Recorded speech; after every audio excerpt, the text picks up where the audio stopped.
full frame engineered explosives. It's kind of awesome. We'll pull that one down. All right. Pogo Shark, if you're here, you want to see this. All right, here we go. So, moving on to the modern format, we are playing a deck that I have titled Urza's Sly Breaches. Yeah, cool. So we're playing Urza's Sly Breaches. Why did I name that? Well, this is an Urza Breach deck, but we're playing the card Sly Requisitioner. So at first, I read this card. Hold on, let me just get these things into place so that they all can appear on screen at the same time like a wonderful, happy family. All right, so we're playing this card Sly Requisitioner. Why the hell are we playing Sly Requisitioner? Never seen Sly Requisitioner before. It looks sweet. It does look sweet. It says something innocuous, like whenever a non-token artifact you control is put into a graveyard from the battlefield, create a 1/1 colorless servo artifact creature token. And I was looking through the rest of the deck, and I was like, I guess this synergizes because we're going to be using Grinding Station to sacrifice things, and it's making servos, and then those come into play, and we can grind again, and then we could use that for Urza mana, and then, wait a minute, why are there 2 Sword of the Meek and 1 Thopter Foundry? And the reason is, Sly Requisitioner plus Grinding Station plus Sword of the Meek is an infinite combo that grinds. So basically what happens is you have your Sword of the Meek, you sacrifice it to Grinding Station, Sly Requisitioner puts a 1/1 into play, bam. The 1/1 triggers the sword comes back. That gives you an untapped trigger on your Grinding Station. In fact, you have 2. You can sacrifice the servo to mill them for 3 or yourself for 3. And then you can also sacrifice the sword to mill them for 3 or yourself for 3, and then rinse and repeat. So that is just an extra combo kill that people are not likely to see coming. That doesn't involve having Underworld Breach in play at all. We also have the combination of Grinding Station, Underworld Breach, and a 0 mana artifact. And then we've got Emry that can just help us power through things, and we also have Urza, Sword of the Meek, and Thopter Foundry. And with both of those combos, we have the ability to win with either Thassa's Oracle or by decking our opponent out. So if we run into a Blue Moon deck, let's say, that's playing Emrakul, we can get around that. Now, this sideboard is built a lot more like I would want to build my sideboards. There is a split of all the wonderful colored cards that you get to play in this archetype because we're playing Arcum's Astrolabe and we're able to fetch for 4 different colors of mana. So we are playing copies of Veil of Summer to protect ourselves from Thoughtseize decks and counterspells. We are playing Aether Gust against the Titan deck and maybe the Mono Red Prowess deck. And we're playing Fatal Push and Galvanic Blast that we can bring in as interaction. Echoing Truth that we can use to bounce hate pieces. Tormod's Crypt as graveyard hate. Ashiok. So that is... Really, it's hard to describe exactly all the things Ashiok does, but it's just a great card. It stops the Titan deck from searching, the Tron deck from searching, and you're able to hit people's graveyards. With the additional upside that you can just use it to mill yourself in this kind of deck. Unless you're playing against something like Dredge, you're not really likely to ever deck anyone out. So usually using Ashiok to mill yourself, if it has any value, is the best thing to do, and for our deck it has a lot of value. So this seems like the best version of this combo deck that I've seen so far, and I really want to give credit where credit is due here. Shoot. Hold on.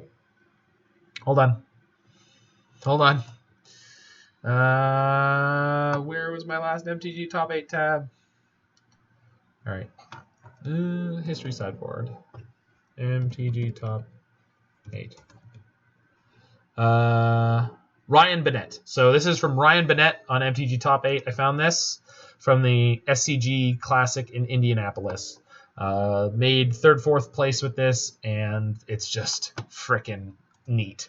I find a lot of the decks that I attach myself to, or sketches for decks that I'm going to attach myself to by using MTG Top 8. I highly recommend it. It is not perfect data, but it's pretty darn great. One of the interesting things to note about a site like that is, again, it's pulling from top 8s. So when you're interested in playing competitively, as I am, even like you can find the offbeat decks that are pretty well put together. If you find the ones that win small tournaments, you can even like find some pretty poorly put together ones sometimes. Okay, so this is very close to being able to combo off, but it's got a turn to Emry. I'm going to keep this. It's got a redraw. It's got a bunch of our combo pieces, so we're kind of playing 2-card Monty with this deck. 2-card Monty is a legacy deck that has multiple 2-card infinite combos in it that just win the game on the spot. And the idea is to put one of those combos together in a game is all you need to do. I don't need to do anything else with this turn, so I'll pass. We've got a turn 3 Urza here. We can weave the Emry in as well, I believe. Looks like we might be against burn, so it'd be nice if this picked us up a land. They missed their attack step. Whoops. Watch us draw the land.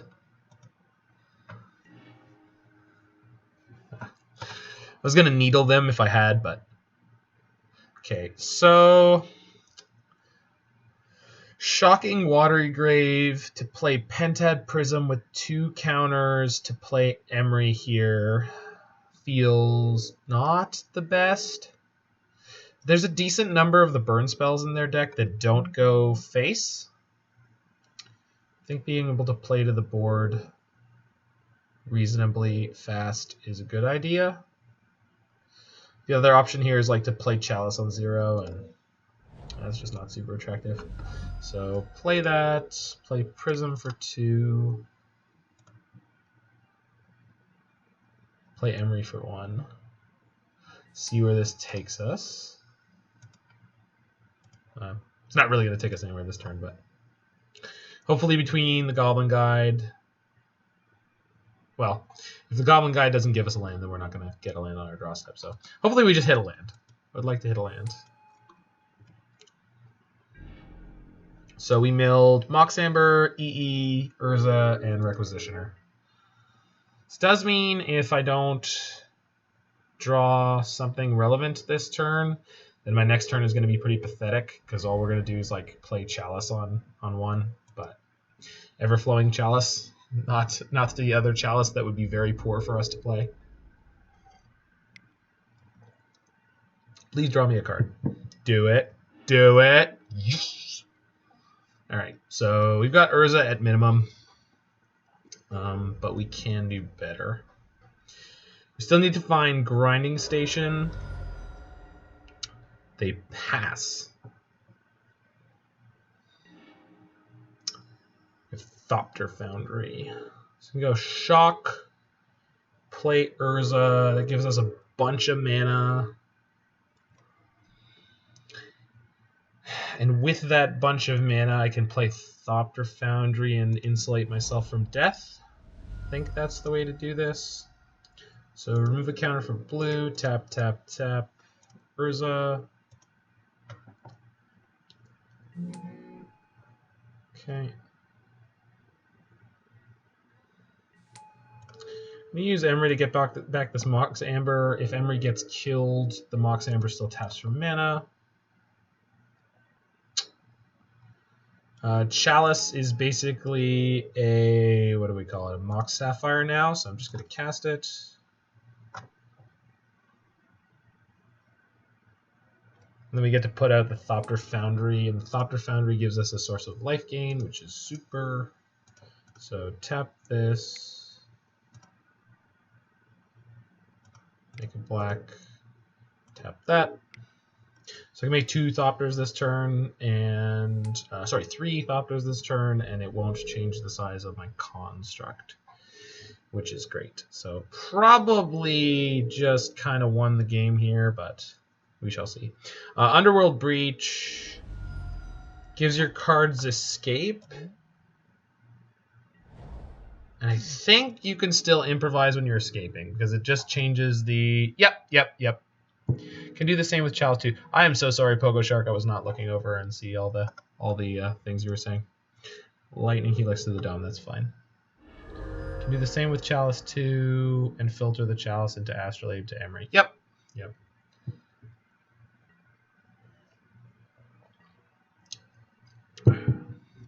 So, just need to find Grinding Station or a Sword of the Meek, and we're good here. Grinding Station, no longer a good option. Kind of incentivized to pop out some Thopters here, so I think that I will. So make 1, 2, 3 mana. That's not what I wanted to do. Activate Thopter Foundry, pay 1, sack my Astrolabe. Activate Thopter Foundry, pay 1, sack my Pentad Prism. Activate Thopter Foundry, sack my Everflowing Chalice. Cool. So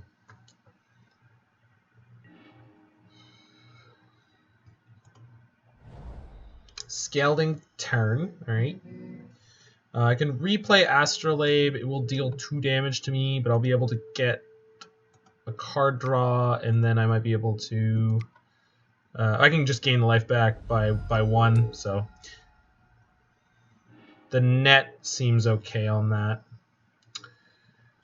Construct is basically just like the Abyss right now. So... tap Mox, filter through the Astrolabe, play Astrolabe, take another 2, that's fine. Their mana is choked enough that I'm not worried about dying yet, and I'm actually going to put them under such a clock that they're not really going to be able to do too much about it.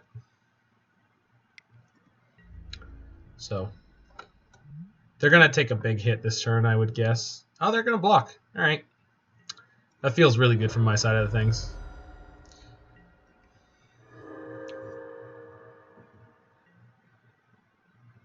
Yeah. This is the weird thing about decks like this is like I'm not even comboing off this game. I'm just crushing them.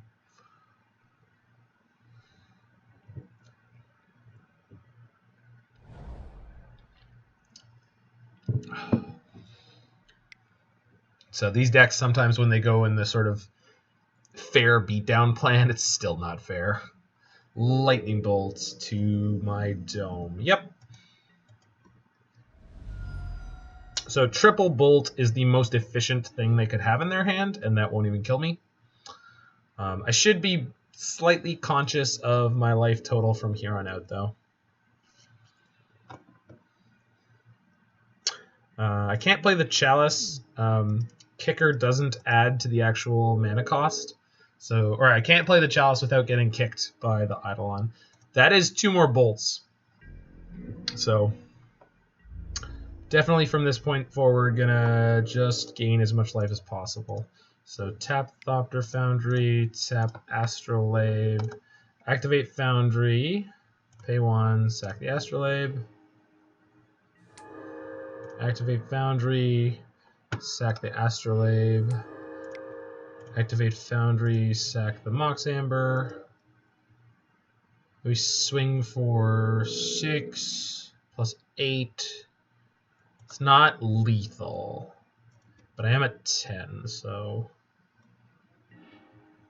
Sort of the Meek. Oh, so we just win. Sweet!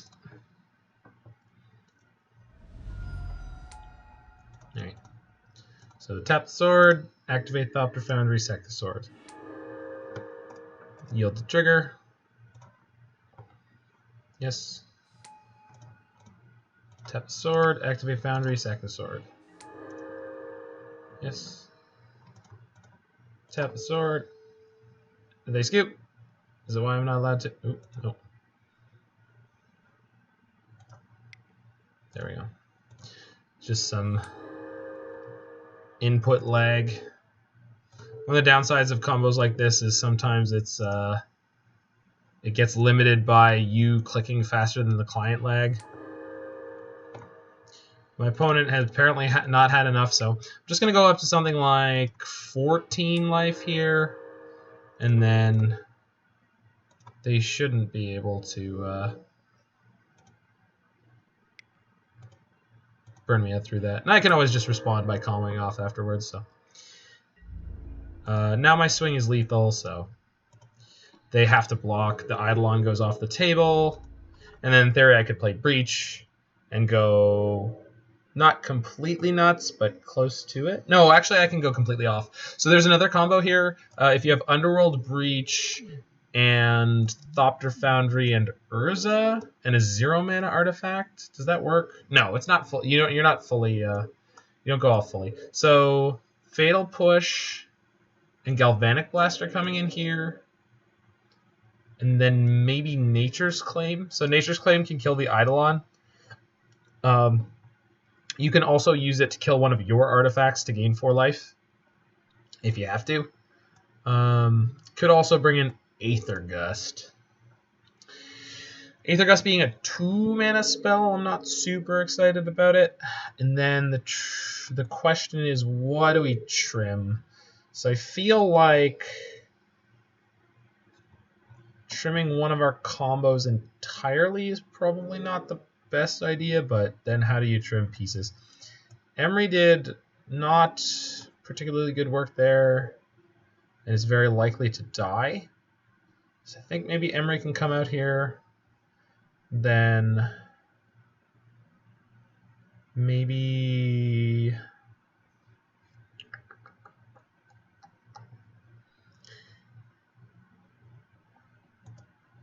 one Requisitioner and one. Maybe I just don't need the Nature's Claims. Maybe Push and Blast is enough interaction. Yeah, let's try it this way.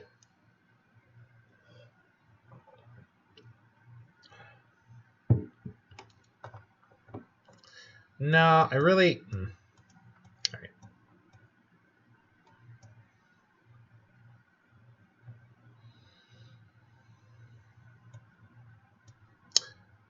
I really have to get the Eidolon off the table if it's in play. I cannot combo with Grinding Station if there's an Eidolon in play, so I'm going to prioritize it. I don't think that the way that I cut down on things is correct, but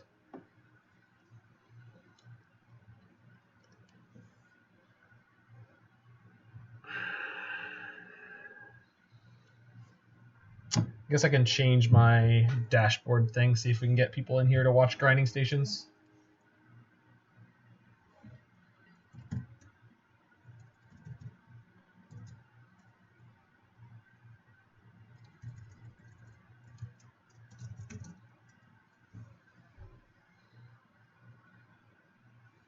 All right. It's not the best hand I've ever seen. It's really slow. But Thassa's Oracle as a blocker seems okay. Having the Breach makes me like weirdly happy, and the fact that they mulliganed. Burn is very powerful, but having them have to throw away a Lightning Bolt on an Oracle smoothing out my draws.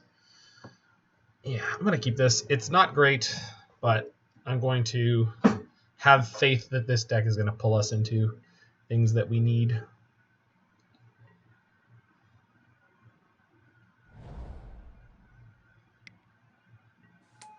So Spear, sure.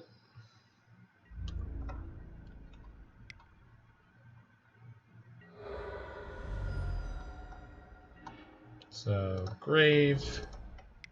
Fire off this Bauble right away. I'm looking to draw most things. I don't need a density of artifacts right now, so I can just fire this off on their upkeep. See what's in their hand. More information is mo better. Path to Exile. Okay.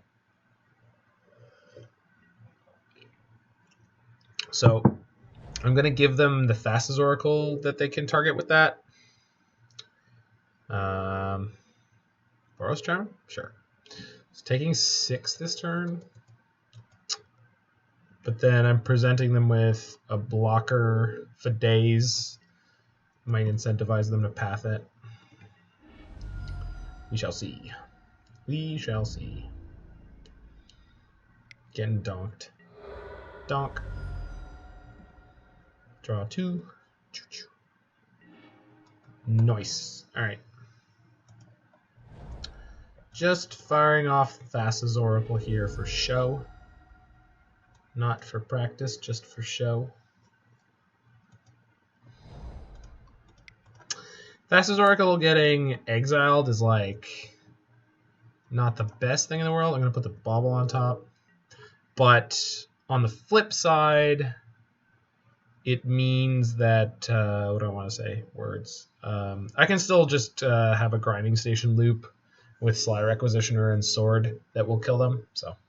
And that's without actually having to cast any spells. So some of the combos in this deck do get around Eidolon. In fact, I think 2 out of the 3. But this deck is really goofy. There's like 3 distinct infinite loops. Definitely going to block here. One of the cards in their hand we know is Path to Exile. So they have to fire off 2 spells that aren't the Path here. So we leave them on completely empty in order to be able to kill my Thassa's Oracle without pointing a burn spell at it. So pretty okay with blocking. It also means that they won't be exiling the Oracle, so I'm okay with that. Searing Blood. Okay, that was a card that I wasn't thinking of, but that's fine.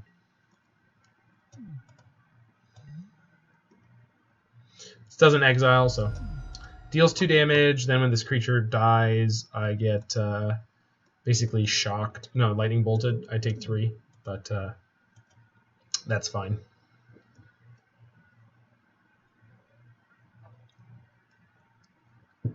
So that was kind of close to just getting bolted for 2. So Oracle dies, take the 3, go to 9. One of the cards in their hand is Path, so we know that we're semi-okay there. So I have Astrolabe, Bauble. So play the Astrolabe, draw a card. It's not great. So with Improvise, I can't play Requisitioner this turn. Could do something silly.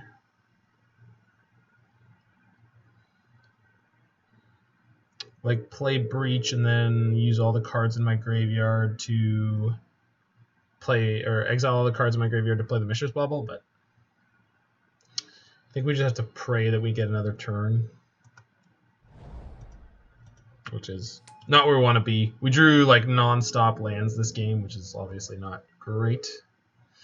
I think I should have cracked the Bauble aggressively there in order to try to draw interaction. Yeah, I'm like 100% sure I should have done that. Them cracking the Islet is good. Means they don't have enough action in hand. They're willing to go down on resources for it. They do have the Path up right now, but if we just take 1 here, that's fine. Okay, so we have evaded death for 1 further turn. Mox Amber's not a bad pickup. So if I play Urza, they're going to Path it. I can play the Mox first. And then I have 1, 2, 3, 4. Then I have a 4/4 to block.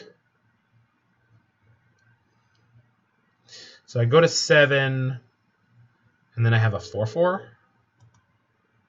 Seems reasonable. The only other choice is to play Sly Requisitioner this turn with Bauble up, and then sack the Bauble to get a 1/1, which is not too bad in response to their removal spell.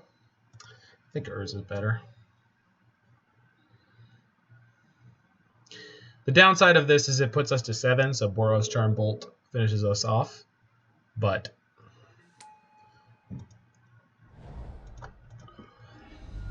having a 4/4 token in play ain't not bad. So very easily dead here, but they have fired off 1 Boros Charm already. I can Mystic Sanctuary. I have enough islands to play, but there's no spells in my graveyard right now, so it doesn't matter.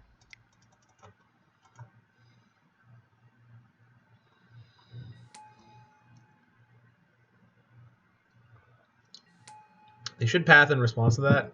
I'm surprised they didn't, if they're planning on pathing at all. Suppose they could have Path. Is that? No, that doesn't matter.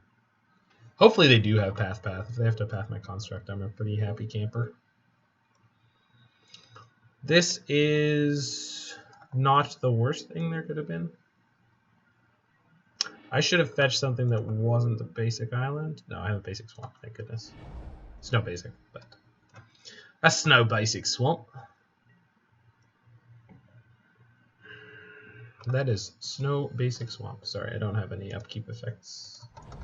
Might crack the Bauble at the end of their turn. Hopefully they don't just have Boros Charm plus a 3 damage spell. Although they could just have three bolts. Trois. If we pick up a grinding station, we just go off and win. So that is like the top deck. So we're definitely cracking this Bauble at end of turn. Swift Spear number 2. It's fine by me. Combat. Whoa, slow down. So if they have Boros Charm, they put us to 1. Gross. Let's go to 1, baby. Searing Blood again. Searing Blaze. So I take 3, 4, 5. Yeah, cool. I do get to kill one of their Swift Spears here, but dead on board, so we're gonna have to combo.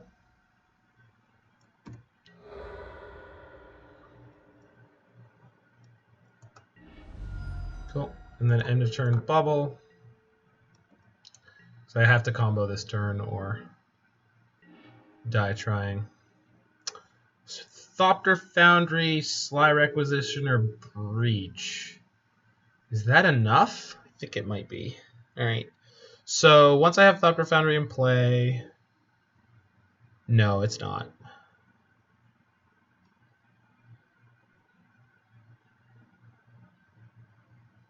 Thopter Foundry Breach is like not the worst thing in the world.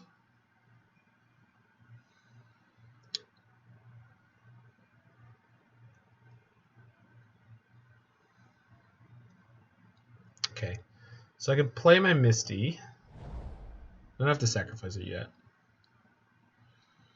Breach doesn't give me much this turn. Although it does let me replay artifacts that I sacked to Thopter Foundry. But I don't have a lot of mana. So Thopter Foundry puts me down to 1, 2, 3, possibly 4.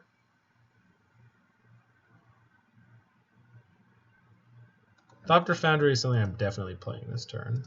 And then luckily I already have another black mana, so I can play Sly Requisitioner.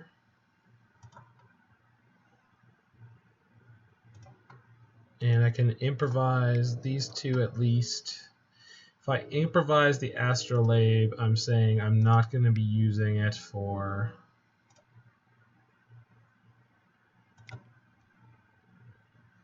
I think playing the Requisitioner here might have just killed me because I'm not going to have enough mana to gain enough life.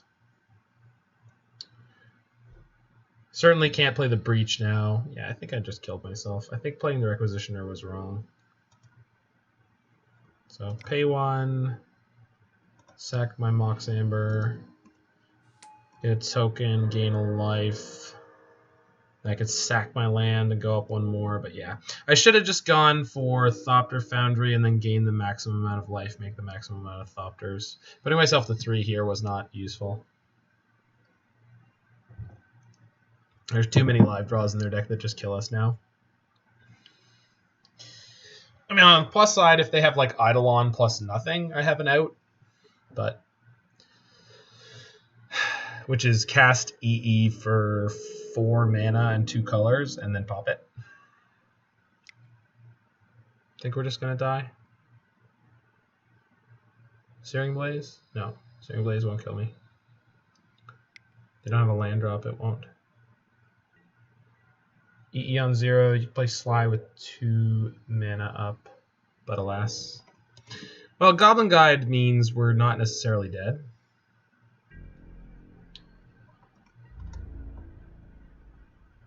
So they're gonna crunch in here? Yeah, I guess so. Trigger.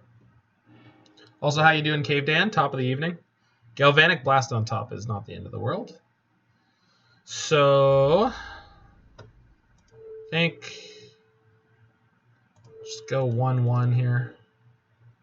Oh, how's it going there, Paul? Jeez, I got all my favorite people are in here.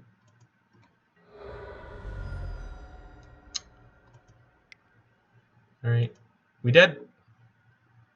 Were you just pumping us? Where? Well, that's just all kinds of rude. Luckily, we have this Underworld Breach, so I'm gonna go and get a land here of an untapped variety. Yeah, it's gonna be a Mystic Sanctuary, unfortunately. That is gonna have nothing to trigger on, but means I get to sacrifice this for 2 tokens, and then next turn I get to breach out some stuff. So hopefully, this does gain me 1 life and give me 2 tokens, and they're on 0 cards in hand plus the Sunbaked Canyon. How have the leagues been tonight? Well, I went 4-1. Oh, that is a tremendously good pickup. I went 4-1 with the mono white devotion deck, and now I'm trying to figure out this one. This one is a barrel of monkeys. It's awesome, but it is, as it was last time, difficult to navigate. I don't know why I'm getting so much client lag. Jesus. All right, undo. So red plus that.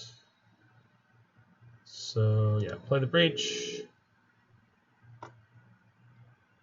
This means I actually can't play the Nature's Claim this turn, but that'll probably be okay. So I'm going to play Thopter Foundry, exiling land.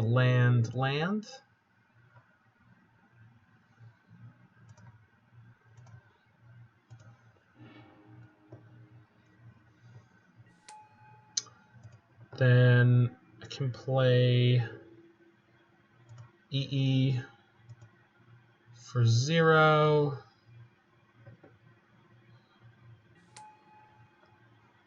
Play. If I play Thassa's Oracle, I have no mana left to gain any life, so I think play Mishra's Bauble, exile everything else.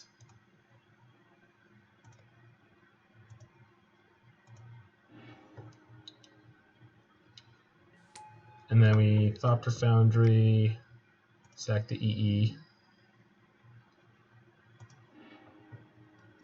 So we're going low on resources here, but our burn opponent is also low on resources here, so they likely don't have enough mana to be able to kill us this turn. All right. Then we can get a little aggressive. Crack in for 4 there. And then in terms of mana, I don't think it's possible for the burn deck to kill us next turn. So we've given ourselves some more draw steps.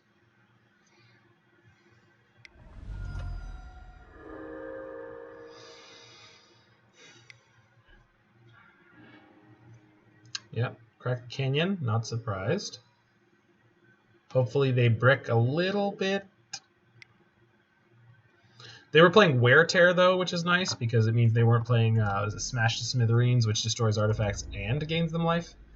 They can't attack here, which is great. And now I have my Nature's Claim up. So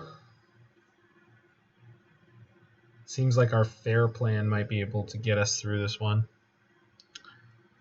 Yeah, both the Breach Urza decks, like this is the second Breach Urza deck I've played so far, and the first one I 4-1'd basically by accident, and then this one is feeling pretty sweet so far. So and grinding stations were sold out on Mana Traders in order for renting purposes, so I had to go and buy them. They're up to 8 tickets. They've been spiking like crazy, so probably worth talking about in next week's podcast. It would be worth talking about in this week's podcast, but I think you guys have probably already recorded it if I know your release schedule. All right. Opponent is in the tank on my upkeep. They do not want me to take an upkeep. Is my connection good? What's going on? I don't know what's happening. Let's just type in there, clock.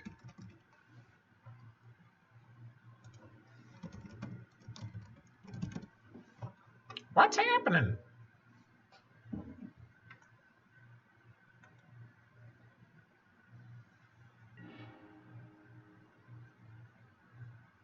All right, so Misty Rainforest. That's one of the worst possible draws in our deck, but that's okay. So I think we're just gonna. Client lag of epic proportions. I don't like it. I don't like it. All right, can I? All right, and click the OK.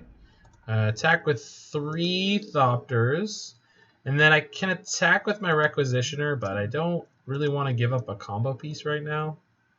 So we'll just do that. And then I'm going to proactively Nature's Claim my Servo, which is a little awkward, but I think it's the right thing to do, considering how easy it would be to die at this point. So, got a decent health buffer now. An alarming development for sure. I hope not. If it has to do with Pioneer, though, I wouldn't be surprised. There was like multiple top 8s I saw where it was like 4 of 5 of 8 were Inverter. But then the last few that I've looked at weren't that bad. So I don't want to be alarmist. Like, that's definitely not me. Eidolon of the Great Revel. Well, that's the Nightmare card.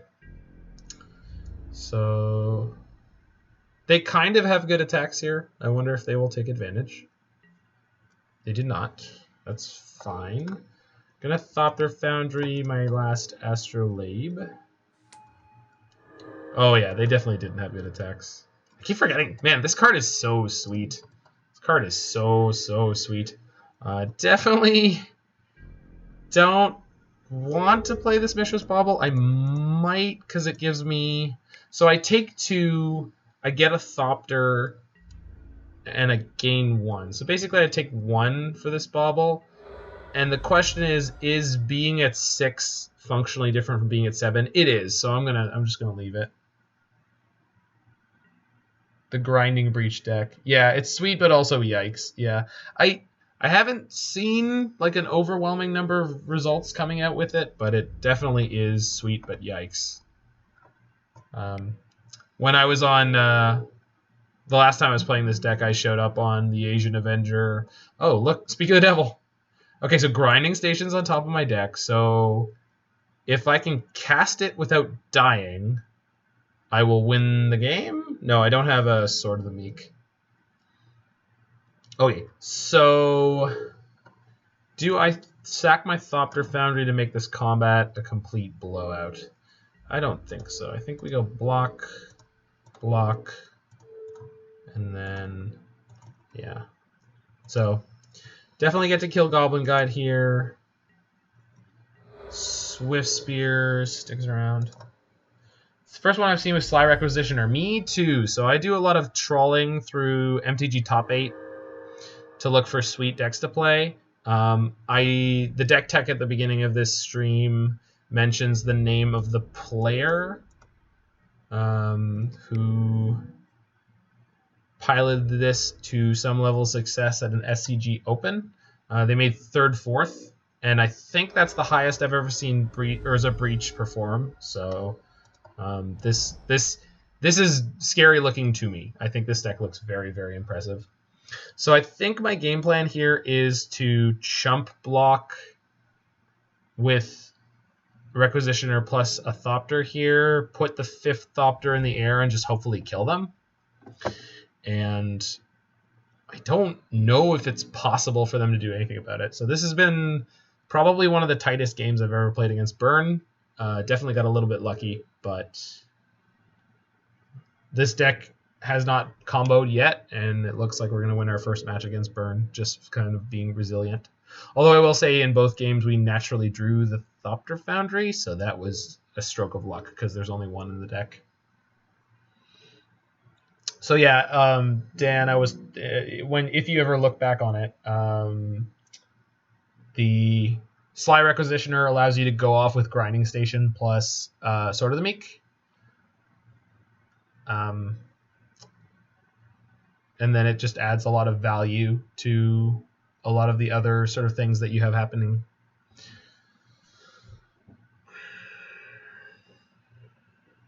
So it basically gives you a redundant sort of the Meek combo in your deck that doesn't require Thopter Foundry.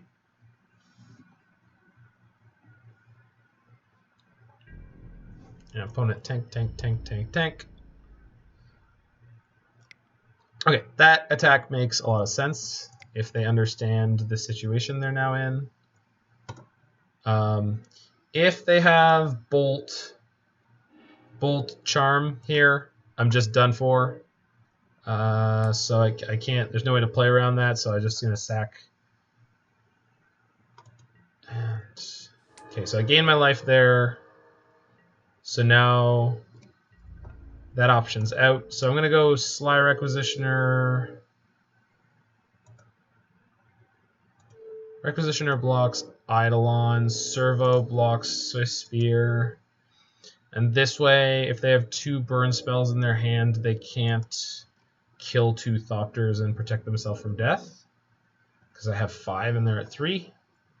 They're also kind of blocked out of using the Arid Mesa, so we got there. All right, so 2-0 against Burn, playing a completely quote-unquote fair, high synergy, sort of affinity-style game plan. So that was sick.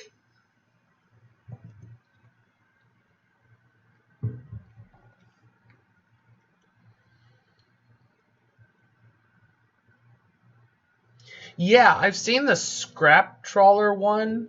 I think my reticence to register the Scrap Trawler deck is I don't know if I could actually sequence it correctly on Moto.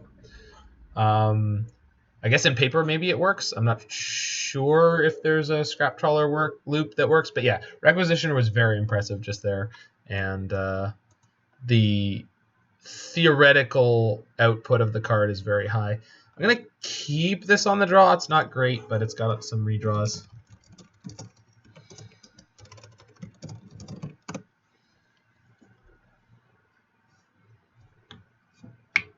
Yeah, Requisitioner is like a draft uncommon that like just is like one of those cards where you read it and you're like, oh, that's so sweet. But you don't really think it's going to be a constructed level card until you see someone do something like this. And I was not the one who came up with it. I think I still have the page up. It was, yeah, Ryan Bennett, who I tried to look for on Twitter to shout out, but I couldn't find him. There were a lot of Ryan Bennetts, but I couldn't find one that was identifiably a MTG player.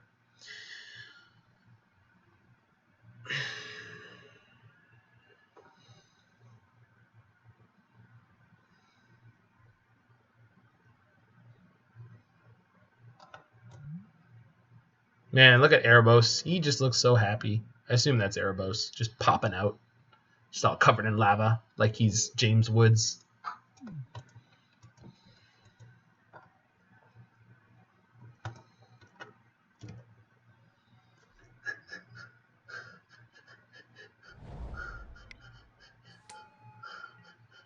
Hex Drinker. That seems way too fair to be able to beat us, but we'll see. I do have an Engineered Explosive, so maybe playing the Astrolabe there was wrong. Gonna play 1 Bauble, gonna play 2 Baubles. I think I'm only cracking 1 Bauble on their upkeep. I want to have 3 artifacts in play for Emry without having to play something for silly Arid Mesa. So we're against the Naya aggro deck I've seen a couple times. Engineered Explosives is great here if they dump mana into their Hex Drinker, if they play out something like, what's it called? Wild Nacatl. Goblin Guide. Sick. Okay, so we do get a land draw. Draw an extra card on upkeep. Okay, Requisitioner. So I could play land 0-drop Requisitioner, but it's very vulnerable. I think play tapped Steam Vents and Engineered Explosives. They're down to 2 cards in hand. They can crack in for 6 next turn, which puts me to 10. They can have things like Boros Charm in their deck, but I think I have enough time to sort of do this way. And then next turn, I can actually play the Requisitioner before I EE, and it will give me a bunch of tokens when the EE goes off. So yeah, okay, cool. I think it was worth, every now and then it's worth tanking for a second before you start making a sequence of plays. And then oftentimes you want to kind of stick with the line that you come up with. Obviously there's like points where you pivot, but like generally speaking, my plan for the next turn is play Requisition or pop EE. And the nice thing about it is I'm going to have a bunch of artifacts in play that I can kind of tap for free. Hidden Herbalists. Sure. That is not going to be great against what I'm about to do. So I could play the Labe, but then I can't. Yeah, okay. That's fine. Is it fine? It's fine. Cool. So Snow-Covered Swamp, Chalice, Everflowing Chalice for 0, Requisitioner,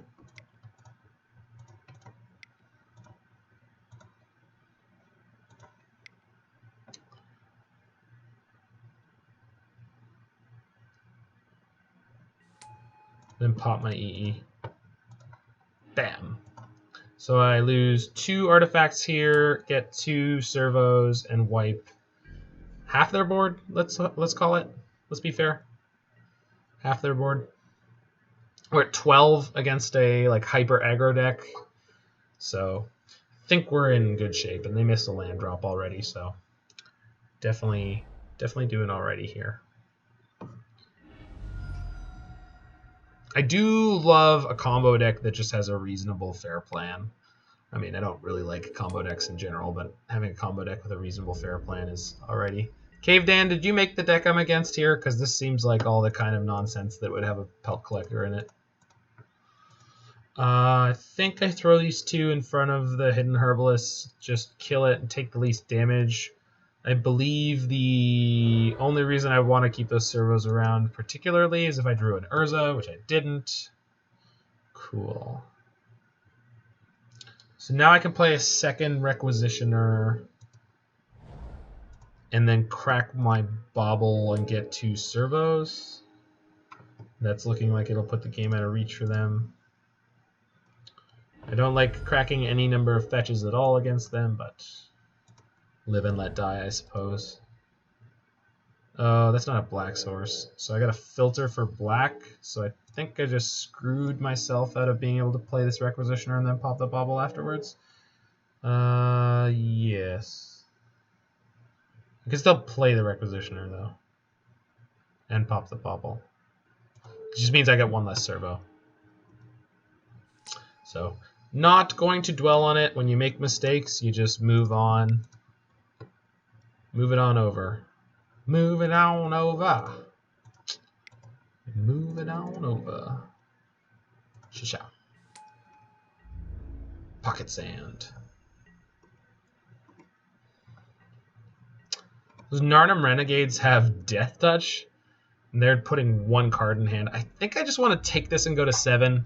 Yeah, I screwed up, and I should have 2 untapped servos here, but I think you just make your peace sometimes. Alright, so Scalding Tarn, not a huge fan of. Mishra's Bauble gives me more servos, but doesn't guarantee that I live.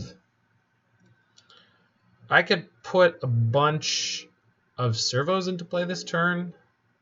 I think that's probably the plan.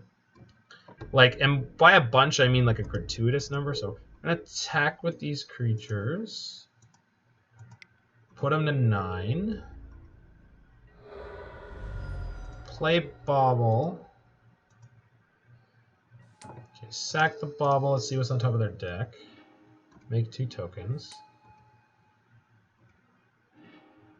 Top card is Wooded Foothills. That's awesome. So play Breach, play Bauble, exile 1, 2, 3. Okay, they scooped. So they scooped the onslaught of artifacts there.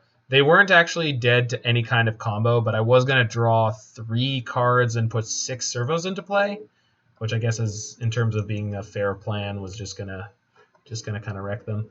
I don't think I want Nature's Claim against this deck, but Aether Gust seems good. So Blast, Push, and Aether Gust seem okay here. Echoing Truth could be okay, but I'm not anticipating that much.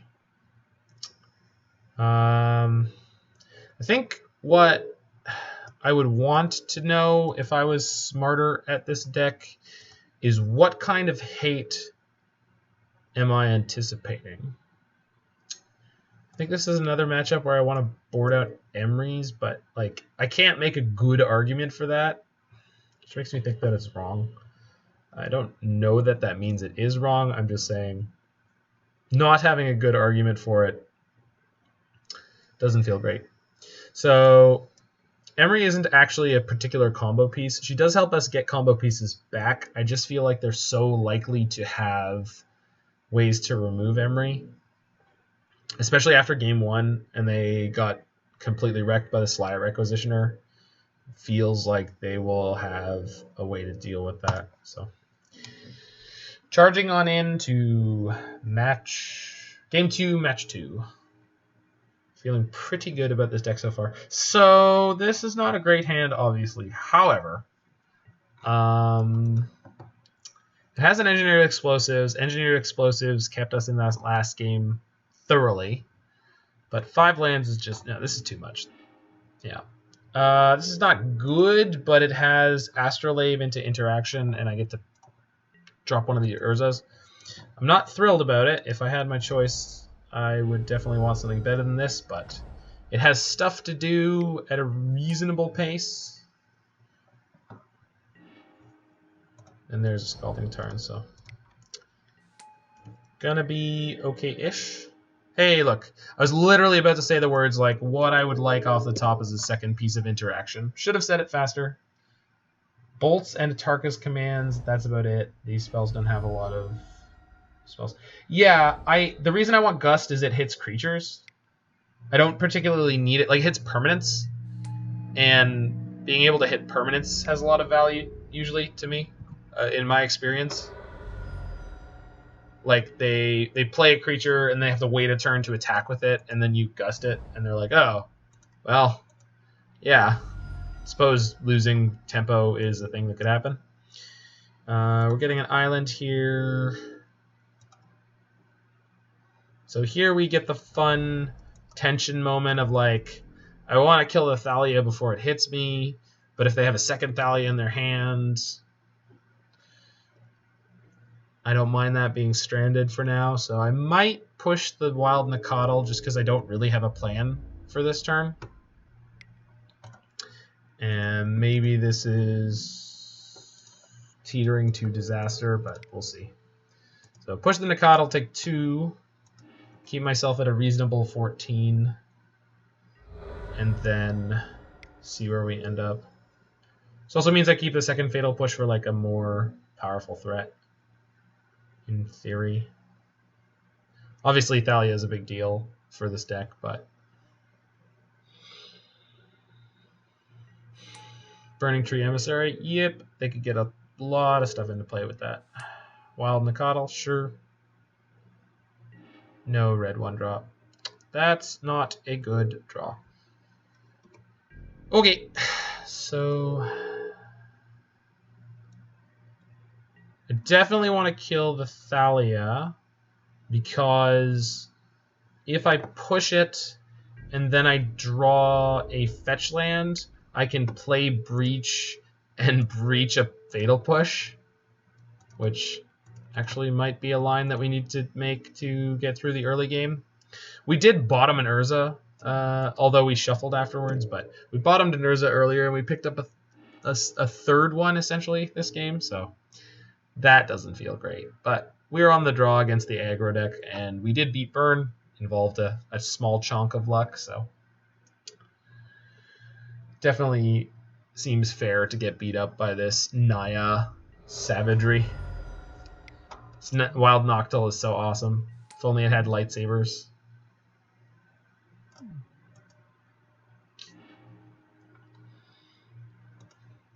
So here is the opportunity to make the play that I talked about, which I believe I'm going to do. So gonna get a swamp, play breach, play push to kill the Noctil.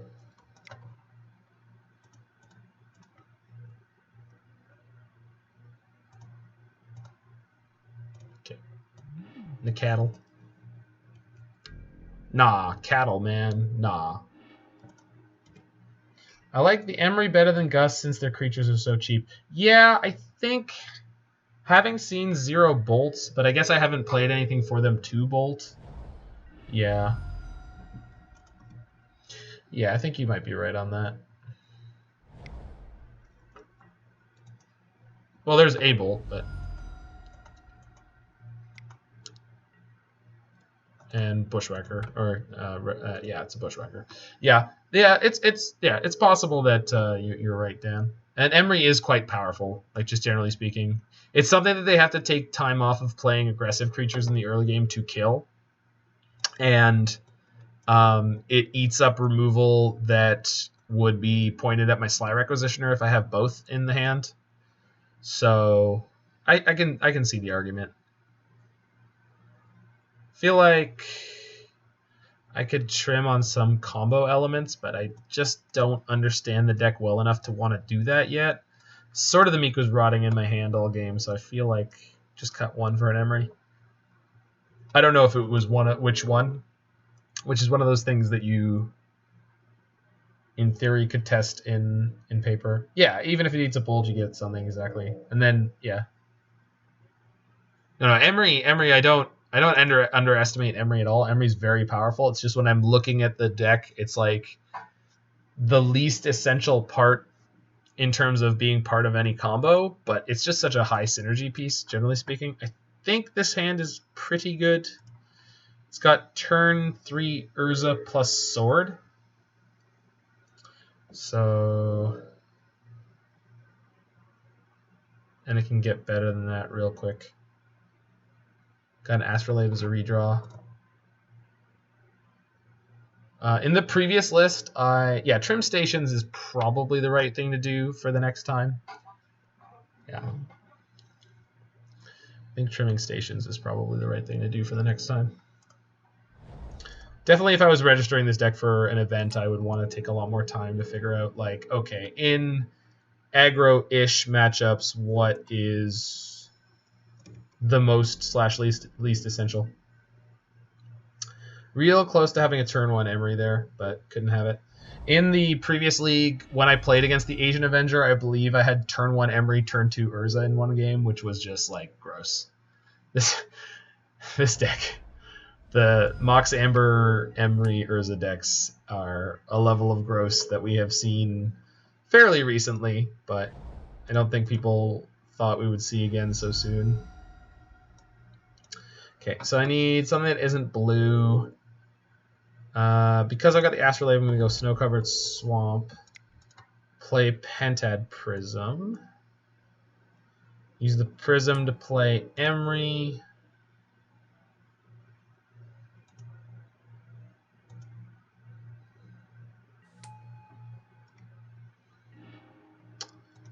That put a Grinding Station in the yard, so we're very close to having a win here. Flip 2 Urzas, though. Then I can use Mox Amber to Galvanic Blast down the Wild Nacatl, but I think... Would I rather keep it for something else that they could play? I think I'll just pass for now. I don't think there's a lot of value in aggressively firing off this Galvanic Blast, so...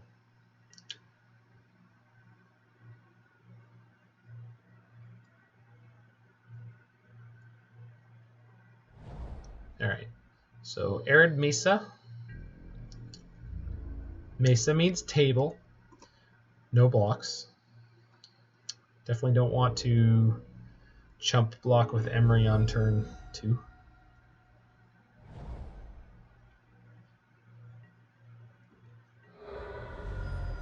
So we take 3. They play another Nicodle. And a Hex Drinker. Sweet.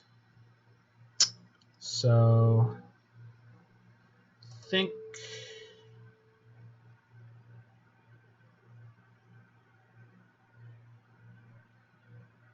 I'm gonna blast the Nicodle with the argument being that next turn my construct is gonna be should be a 5/5. So not worried about the Hex Drinker anytime soon. Oh, I think we just won. Huh. Well, that happens sometimes. I think the problem is I don't have a cheap enough. Yeah, I'm a little choked on mana, so I have to play the Urza first. 1, 2, 3, 4.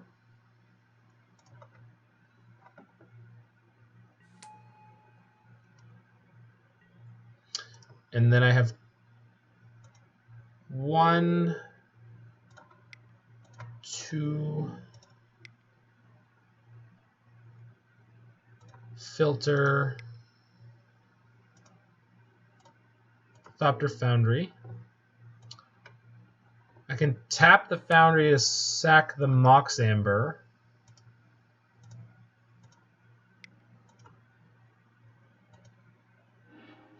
Which basically costs me 0 because it gives me a Thopter. Then I can use Emry to replay the Mox Amber.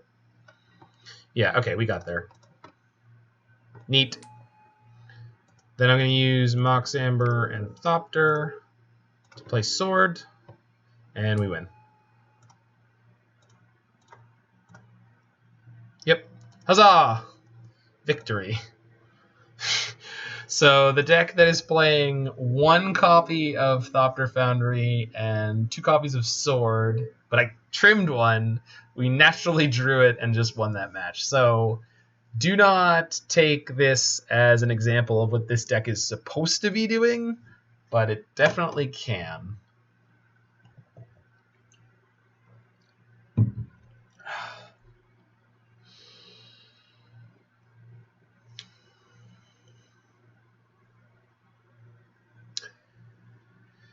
Stay hydrated when you're comboing, people. Stay hydrated. If you live a nice, clean life, you go work out, you know, go for a run, get that cardio in.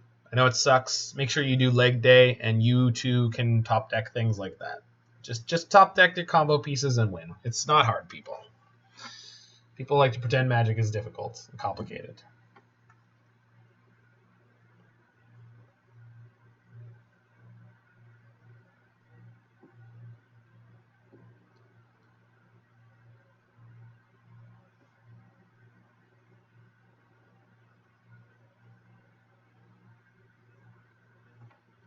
All right. Here we go again. Worth noting that online, the Modern League has more active players than Pioneer currently. Although, Pioneer is way newer. But then again, when it was brand new, it was super popular. So, I think in the dark, this is like pretty weak. I think it needs 2 combo pieces no matter what, so I'm going to mulligan that. This is considerably better. Turn 1 Emry, so gonna keep it, gonna toss the Sword, and then just blast out this turn 1 Emry. And I think turn 1 Emry turns it to turn 2 Requisitioner, I believe. Then we kind of get to go a little nuts, so. It sucks that I can't get a snow-covered land here, because then I don't have a black. So I kind of have to go Watery Grave, but I will take it.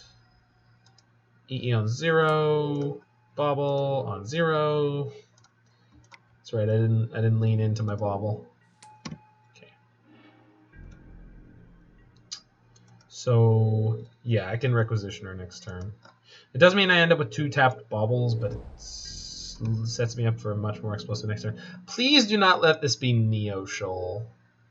I have like no tools for dealing with that deck. Not no tools, but like less than the best. So if I play the island and I play the Astrolabe, that doesn't gain me any mana towards Sly Requisitioner. So if I want the Requisitioner, which I do because it's like going to give me a reasonably fast clock, then I just have to do mostly nothing this turn. And I assume this isn't Infect or otherwise because... Oh, it is Infect. Okay. Infect is a much better matchup. That means I can kind of shock freely. I really don't want to pop this EE on 0. So I can Bauble, and then with the 2 Requisitioner triggers on the stack, I can EE. Then I get a 0/0, or I get 1 servo, it dies, but then I get 2 servos. So I think that's going to be the way I do that. We're just hoping that they don't have the turn 2 kill. So we're going to go full control. Go Bauble you. Trigger. Bauble you. Trigger. Pop the Engineered Explosives.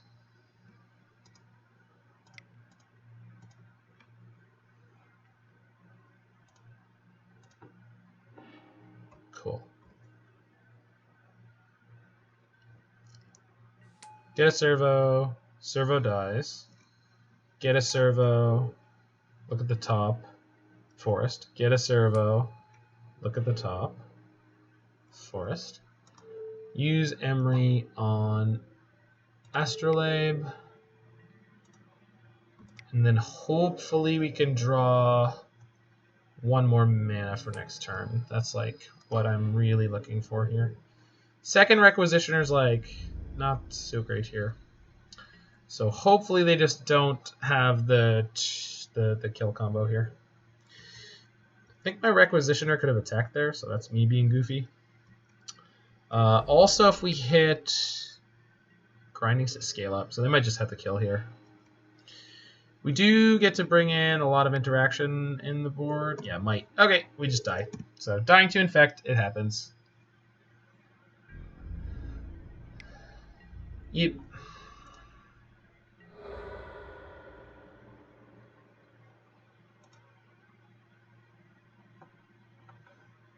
So Galvanic Blast, Fatal Push, and then I think that's it. Kind of want the Aether Gust, but they can't hit Blighted Agents, and they can't hit Ink Moth, and then Echoing Truth has this problem if it can't hit Ink Moth. So I think we have to trust in the fact that our combo is reasonably fast. So EE is pretty good in this matchup. Chalice is not great. Let's trim a station. They're definitely not interacting with our Emrys much. I mean, they could have Dismember. Maybe 1 Requisitioner and 1 Sword. I think I like that. No, I want the 2 swords. I think the Thassa's Oracle because... No, I want the Thassa's Oracle. I want to win on the spot. Maybe just 1 Emry. Just going to hit the washer before we get into this second game against Infect.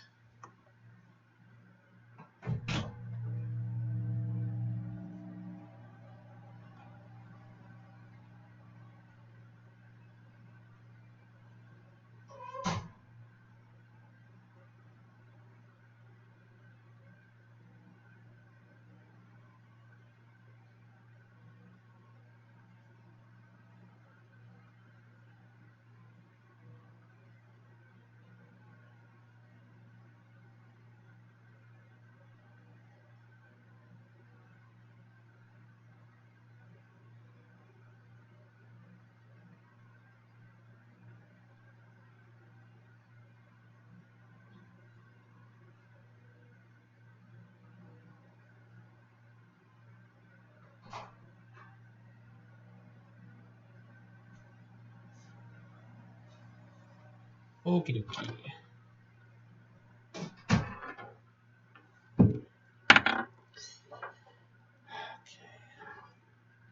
I think, actually, rather than trimming a station, maybe it's trimming an Urza is better. Station's a way cheaper combo piece for 2 different ways we can combo off. So let's see if that makes any sense.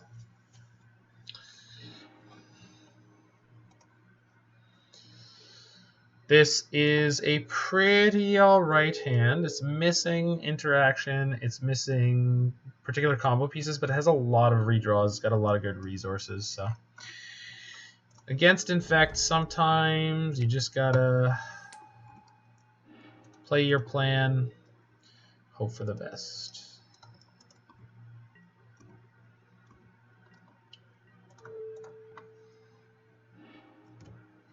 They're drawing a Might of Old Kroza. Okay, so good card for them to have. They got the turn 1 Hierarch, but not the Glistener Elf, so gives us a little more time. Pentad Prism means I can play Urza next turn, which is pretty great, depending on which Infect threat they have.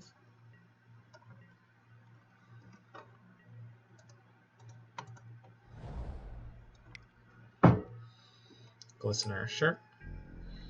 I know they have Might, so there's a very good chance they can kill us. But we can block the Glistener Elf. Blockers! It's Infect's only Achilles heel. Gonna shock in the Watery Grave. I want to have black more easily accessible when I can. I also want to have this no covered land without having to use Astrolabe. This gives me Construct.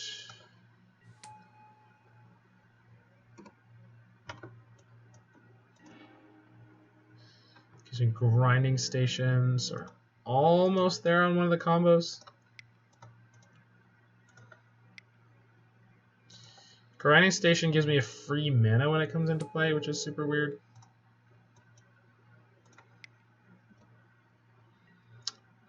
So I have 1, 2, 3. It's not enough for anything. Alright. Here's hoping my Wombo combo of assembling the single blocker is going to get me there. I think it might. We do have Grinding Station Requisitioner now, so that's really gross. Okay, so Ink Moth. Okay, so they can have just 2 +4/+4s when we die. Please don't. Oh, come on. Yeah, they have it. Wow. So Infect with 2 turn 3 kills, I think? Ah, well. Can't beat them all. Can't beat them all. At least they put me out of my misery quickly. So, yeah. It's a shame. We haven't really gotten to combo yet. That hand worked out really, really well, but I think there's something to this deck, and I think finding out the different combo lines is actually way more fun and rewarding than I thought it would be. Do I go down this dark road and start playing a bunch of combo decks? I don't know. But I do love playing Urza, the highest of Lord Artificers. He smokes that good stuff.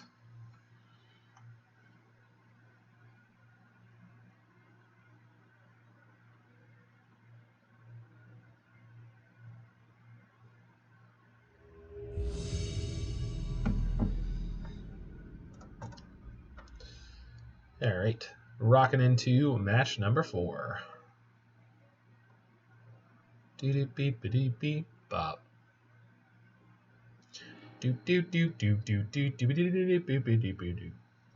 Is the Russell Wilson? Wow, who's the Russell Wilson?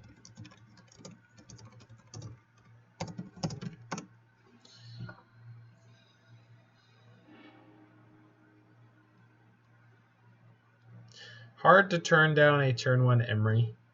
Gonna be pretty naked, but if we draw one more land, we're probably in good shape. I'm gonna keep this. It's a little nutty, but there's a good chunk of the modern metagame that does not have a lot of interaction. This is one of them. Besides the fact that the second Bauble means I have a lot of chances at a second land. Also means that I don't have to fire off this Chalice on 0. So if I do hit one of those other lands that I alluded to, or a Mox, then I think then I can play Chalice on 2 and then have a turn 3 Urza, which ain't not bad.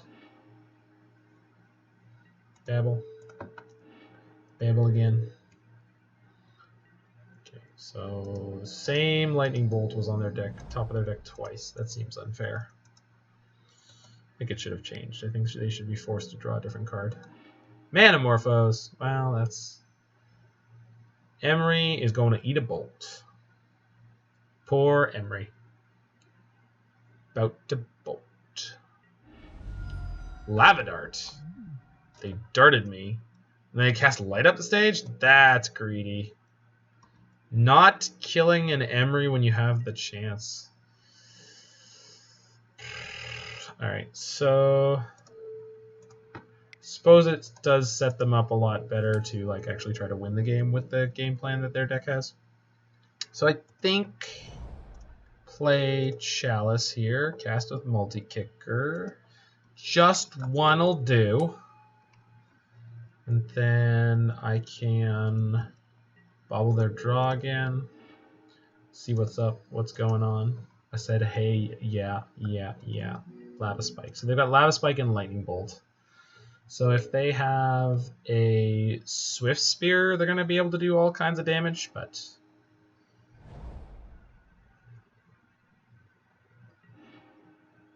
so there's Burst Lightning, so they still have Lava Spike and Lightning Bolt, plus a Lava Dart in reserve. Spike me, sure.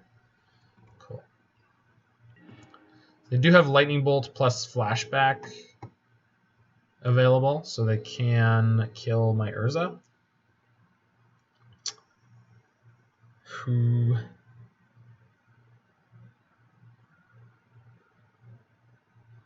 will not be able to put too much into play. Okay, so I'm gonna fetch, go get a Swamp. So I want black mana slightly more aggressively. I think I do jam out the Urza here because it is going to cost them more resources to deal with. It's not the best Urza in the world. Bolt, sure. And then they bolted me. Interesting. So are they built to Bedlam Reveler? Bolts. Okay, they've got the Lava Dart still. Okay, the second bolt. Oh, wow. Bedlam Reveler. Yep. Okay, so they got a lot of stuff going on. Got a lot of stuff. Yep.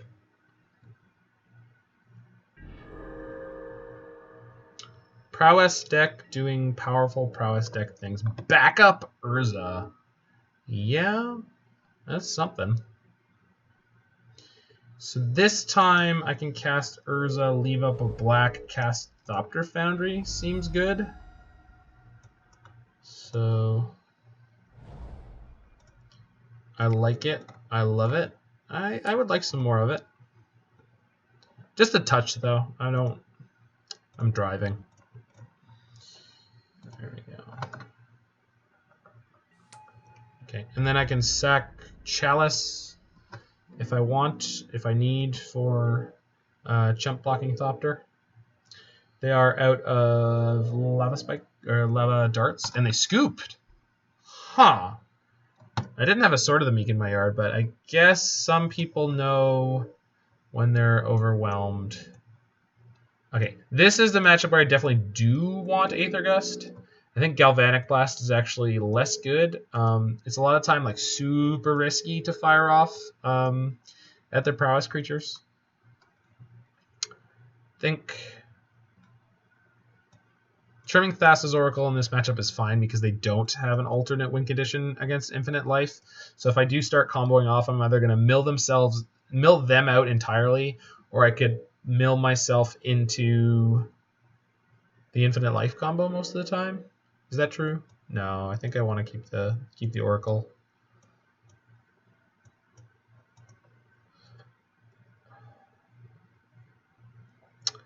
And trim a Breach. Yeah. No, Breaches I need to draw, but Grinding Stations I can flip.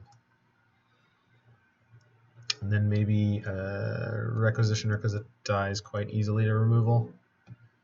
Something like that.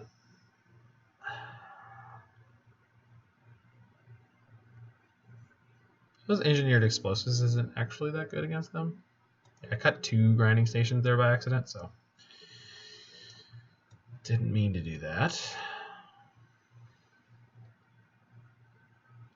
Chalice proving its worth there as the sort of Talisman of Dominance setup.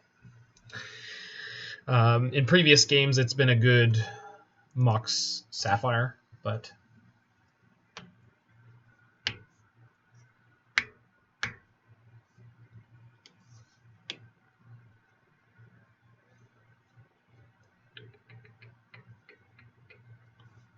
alrighty. What do we got? What do we got? What do we got? What I got? What do you have there, nerd? Somehow I got some kind of prestige thingy. I don't know how you get those, so I have one. Right? Is this? Yes? Yeah, Oko Thief of Crowns prestige. I guess I should switch to that. I did actually play Oko Thief of Crowns in Niv while it was legal, which was a good time. Alright, so we've got multiple redraws, and if we draw a 0-drop, we've got turn 1 Emry, and we've got a piece of interaction. So I'm going to keep this. It's obviously not the best, but multiple redraws make it much better.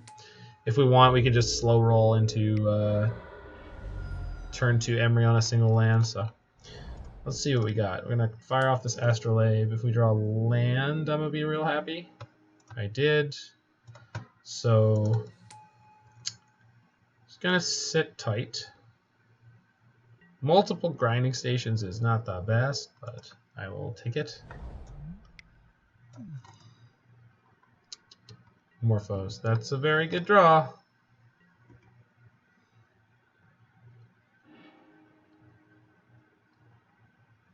Second Morphos. That's a pretty good draw.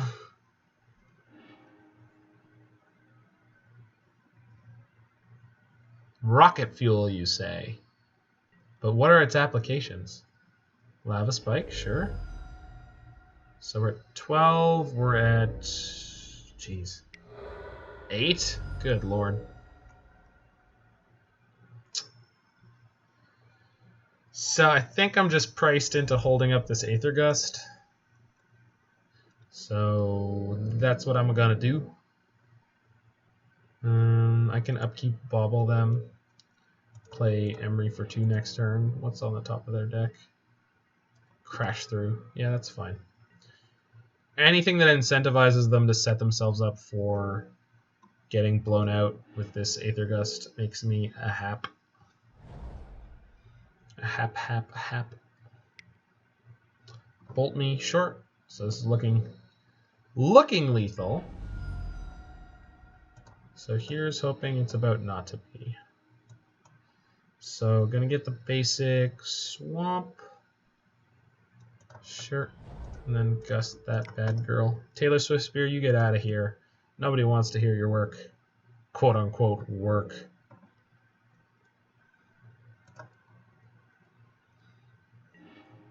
Cool. And they went on bottom. Sure. Draw an extra card. That's a good one. Go Delta, Emry. Think about how much confirmation bias is telling me that I should have cut some Grinding Stations. And pass the turn? Question mark. Okay. Well, we're not dead yet. Not dead yet. Rending Volley. Yeah. Yeah, that's a Magic the Gathering card. That's disgusting. Ugh, last card in hand, Bedlam Reveler. So we're probably just dead, huh? Yeah, well, what are you going to do? Yeah, crash through. Okay, so this technically gives us a turn. I don't think it's possible to go off. So if I drew a breach,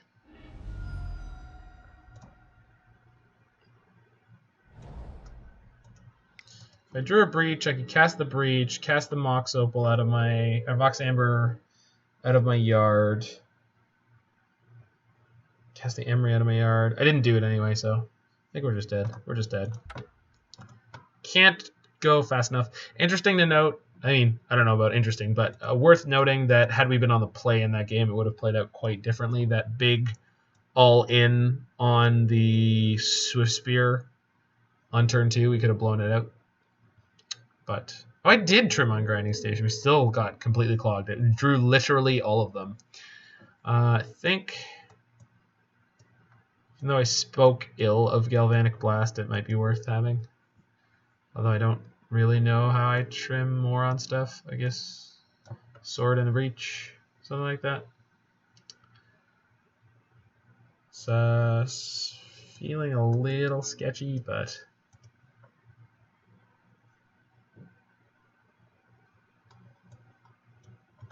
go up an Emry, down an Urza. Let's try it that way. Not sure if I'm doing this right, but we're going to keep rocking and rolling on. Would I like to play first? Yes, please. Would I like to keep this absolutely nutty hand? Yes. Yes, I would.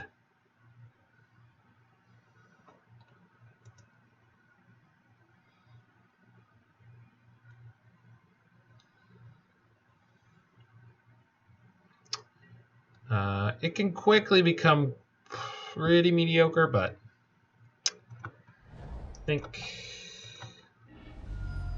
I'll take it. So without a Astrolabe in hand now, I'm gonna get the Steam Vents just in case I run into the Galvanic Blast. I want to have it. Fire off this turn 1 Emry. There's the Galvanic Blast that I was talking about, which obviously we didn't draw, but didn't flip any other artifacts, although we did trim a few. Hopefully they don't have the turn 1 bolts, or they just choose to be proactive. Cool.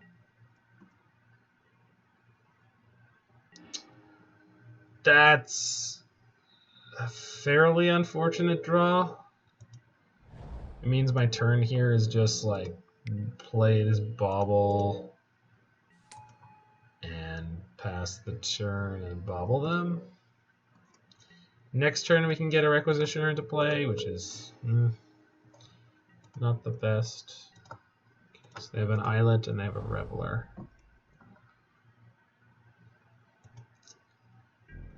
I would like them not to kill my Emry. Please do not kill my Emry. I'm asking you nicely not to do exactly that. That was the thing I did not want you to do. Alright, well hopefully we can draw some reasonable parts of our deck. We're a little combo piece flooded. Light up the stage, sure. So Spear Burst Lightning, yeah, that's pretty good. Still don't understand why red has Divination for 1 mana, but okay. I just want an island. Any island will do. Draw an extra card here, sure.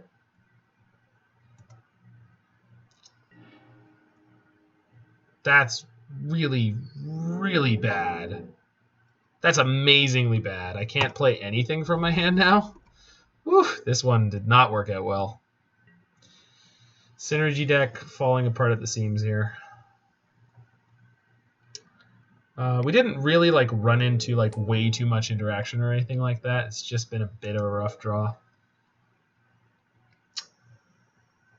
On the next turn, I get to play Mystic Sanctuary. I could reset Galvanic Blast and cast a Sly Requisitioner, which is like not great. They're trying to top deck a land. They didn't get it, so that's pretty lucky because that Burst Lightning is now gone forever. Okay, so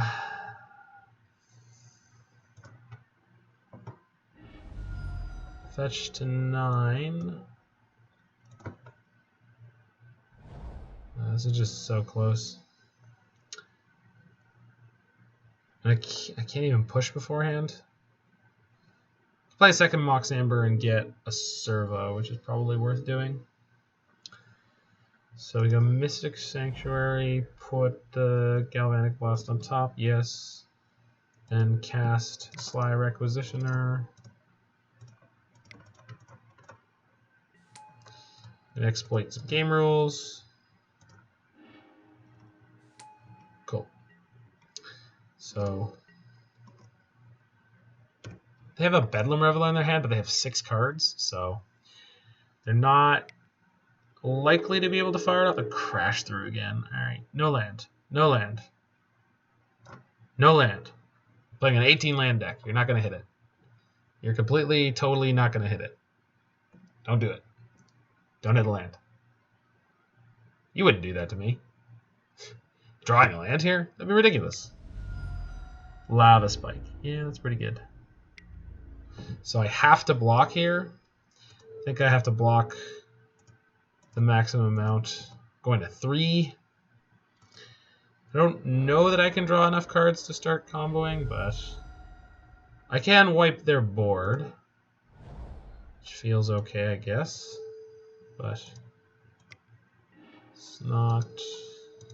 The problem is they could just easily have enough cards in hand to just kill me, but this is where we're at, so.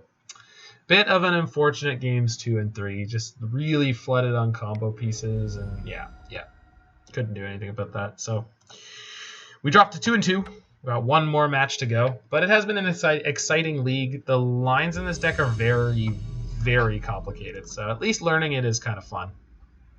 Let's see if we can get one more win, get our burrito money back. Make it worth picking up these grinding stations at their currently inflated value. Winning the die roll seems pretty good. We got Grinding Station, Breach, Requisitioner, so I believe this is an entire combo all in hand. It's not, but it's very powerful.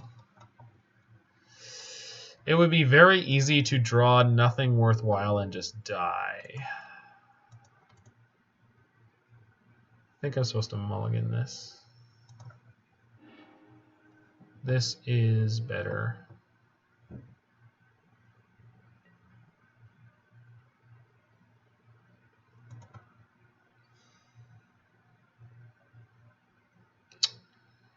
Think we toss the Urza. Drawing redundant Urzas is way more painful than the other cards in our hand. Completely in the dark, I think I'm just going to fire off Steam Vents and then pass the turn. So deny them as much information as possible about what I'm up to. Okay, so we get a rematch against either Prowess or Burn. Second Urza, so I'm glad I pitched the first one. I'm going to go Breeding Pool, tapped, Bauble, Explosives.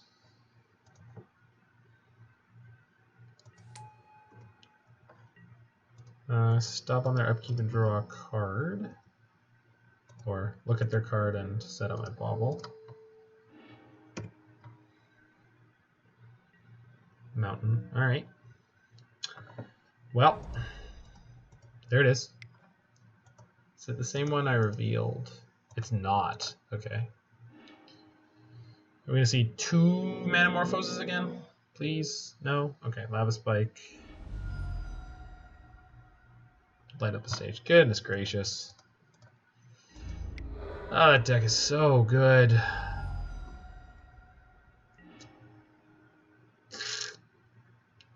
But we can stop them from doing too much damage next turn. They're going to be able to hit us for at least 5. So we're virtual 7, then 6. And if I want to play my Urza, 5. So I wonder how much burn our friend Ryan Bennett hit while he was playing this deck. I'm going to guess it wasn't that much because the matchup seems pretty rough. Sure.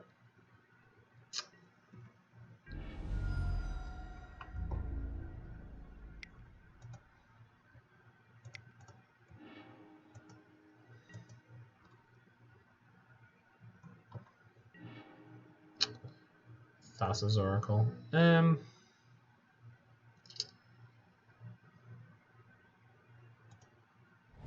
Suppose playing it is less damage than playing Urza this turn. They have so many cards in hand, it's like we're likely just dead anyway.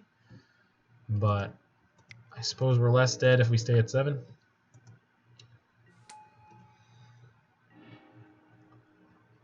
Chalice is better than Snow-Covered Island right now. Is that true? Probably not.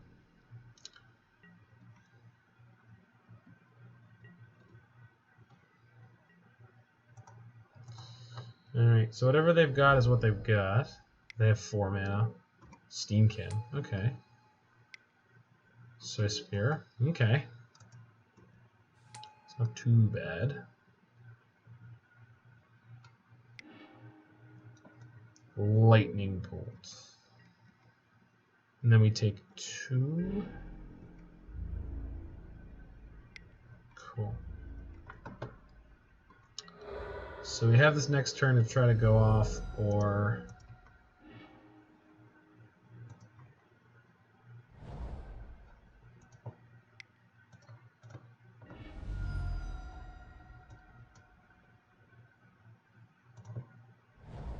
else, I guess is what I was going to say. I think we're just too low on resources again.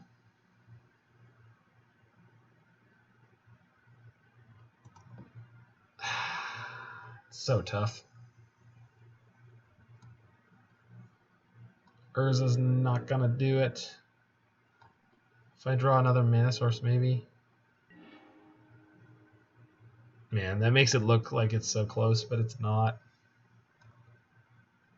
I mean, it is, but I just wasn't able to keep any artifacts in play.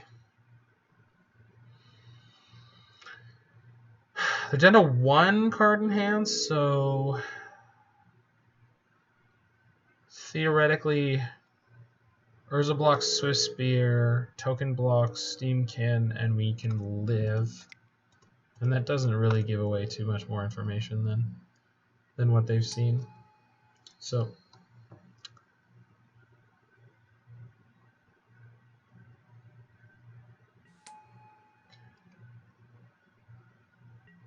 they don't have a Labrador in their graveyard, right? Yeah, they don't. So they have flooded a little bit, so the chances of this getting us through this are very, very low. But the Burst Lightning, targeting Construct. Yep, we're just dead. Cool. Neither of them to brick. They didn't brick. That's fine. Cool. So pushes, blasts. I think Aether Gust. So Breach, Emry, Urza, Grinding Station. A second Mox Amber. Guess that's okay if we're going off, and it gives us some of our more explosive starts. Sword, Thopter Foundry is really good. So Requisitioner and jeez. Feels really awkward to cut that many combo pieces. Fatal Push is like awkward. Shouldn't be, but alright.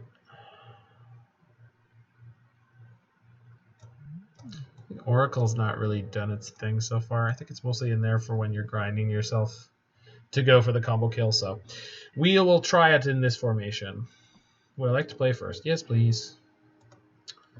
This is really awkward, but it has some good things going for us, and then just Astrolabe and 2 pieces of interaction. So we've got 2 draws to hit a second land, and then we will have infinite interaction to buy time.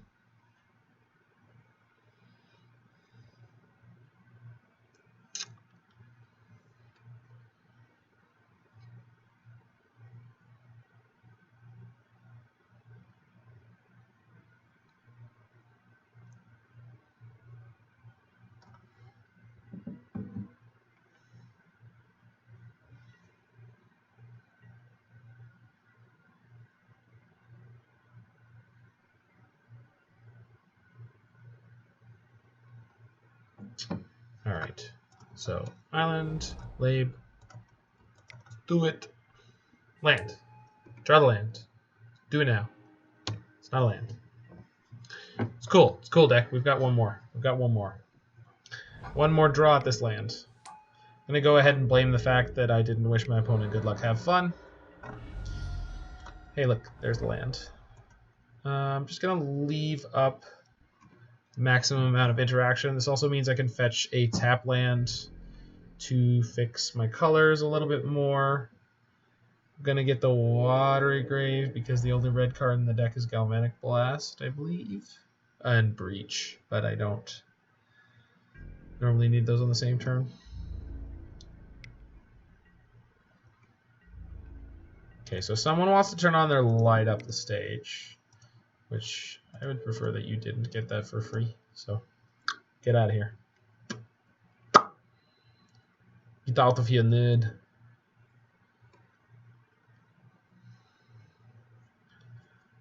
Get out. Smash to smithereens. God, that's rude.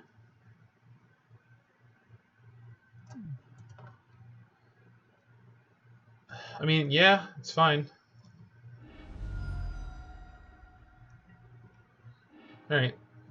Out of all the artifacts they could have killed, that's like the least damaging one. So, getting steam vents here because they destroyed my Lave and I've already fired off my black kill spell. Gonna play Emry this turn. If they have a haste creature, it means they have less mana to juice it up. So, and then they're split on playing haste creature or attacking me or whatever else it is they want to do.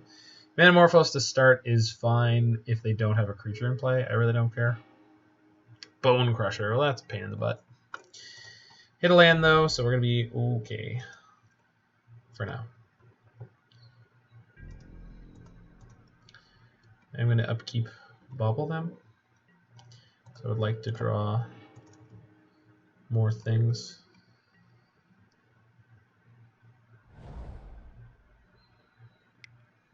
Playing Bone Crusher. So, kind of sucks to give them the option to get more card advantage off of it, but I'm going to Aether Gust their Bone Crusher. They could put it on top of their deck, and then next turn they could stomp. They did put it on top of their deck. One of the nice things about that, though, is that it does make their game plan very slow. And I have another Aether Gust, so I can just buy infinite time. So that's a 4th land for Urza, and then the Urza means I can play the Aether Gust. Can also reset something with my 1 copy of Mystic Sanctuary, assuming it's still in the deck. It is. I'm going to go ahead and do that. We're going to reset Aether Gust. Good old Memory Lapse. I really like it in this matchup. Maybe too much, but heck. Can you really like Memory Lapse too much? Yes, you can. It's from Homelands. It's a terrible card.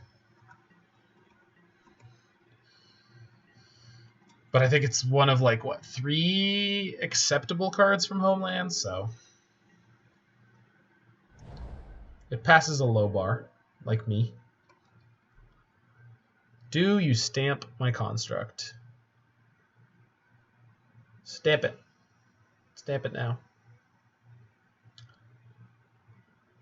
I basically just need to protect the Urza more than anything else.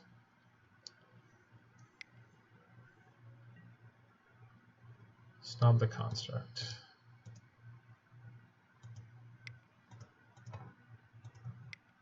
I think I'm just going to gust this now.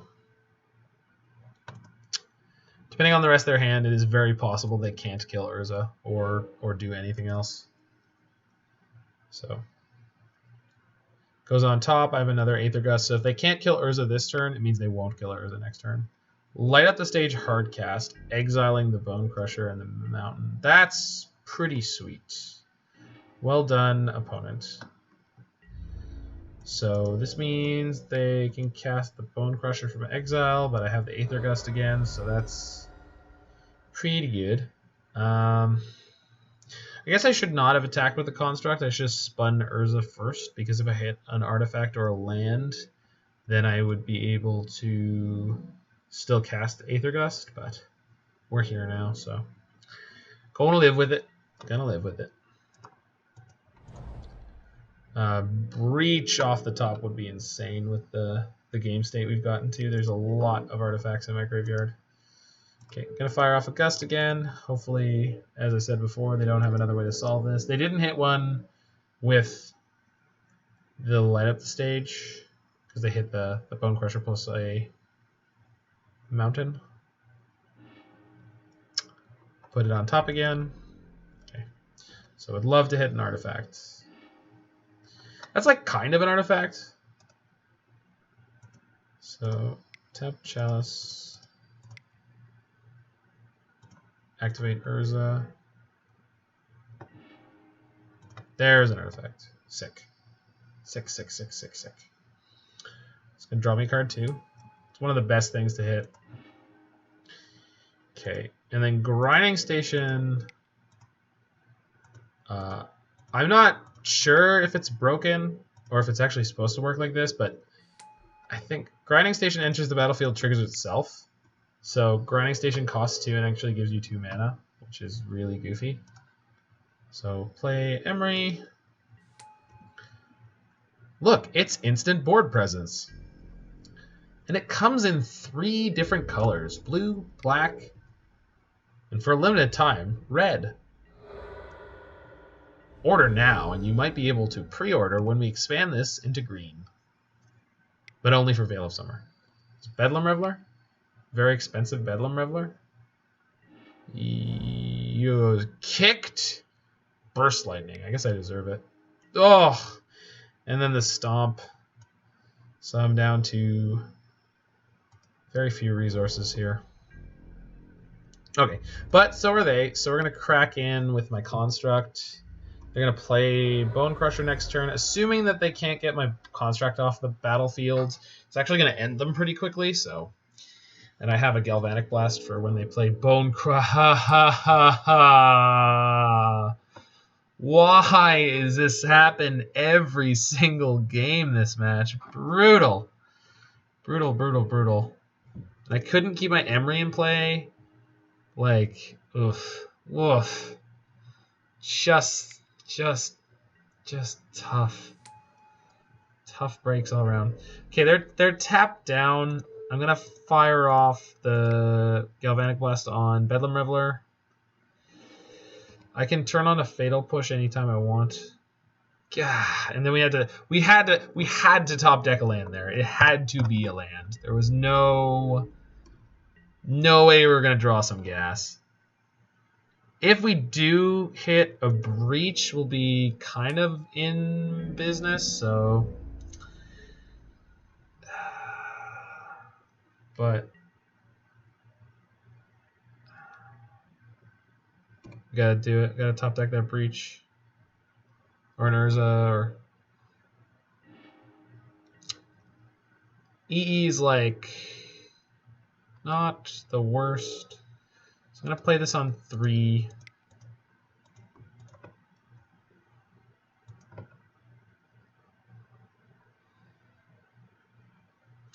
So this is to kill Bone Crusher. The reason I didn't do it on 2 to go after the Steamkin was that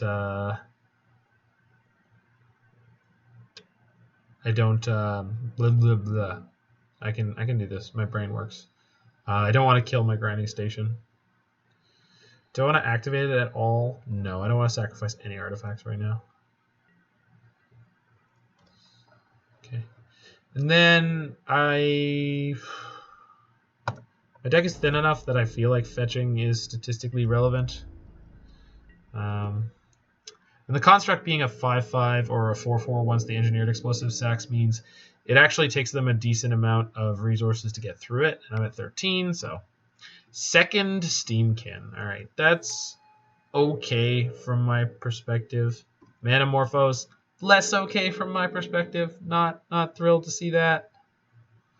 It's juicing up their Steamkins and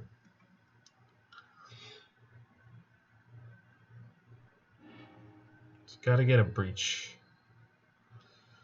Gotta get something going on. The Bone Crusher is essentially not a play. A Braid? Wow. That's a card they could draw. I guess I can grind. I guess I grind myself. Looking for Sword of the Meek or similar. Hit a bunch of lands on Mishra's Bauble. That's fine.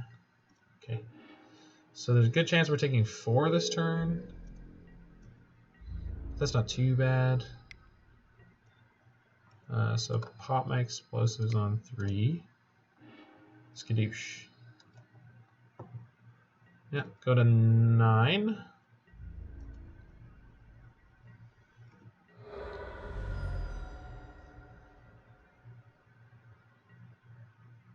Blood Moon.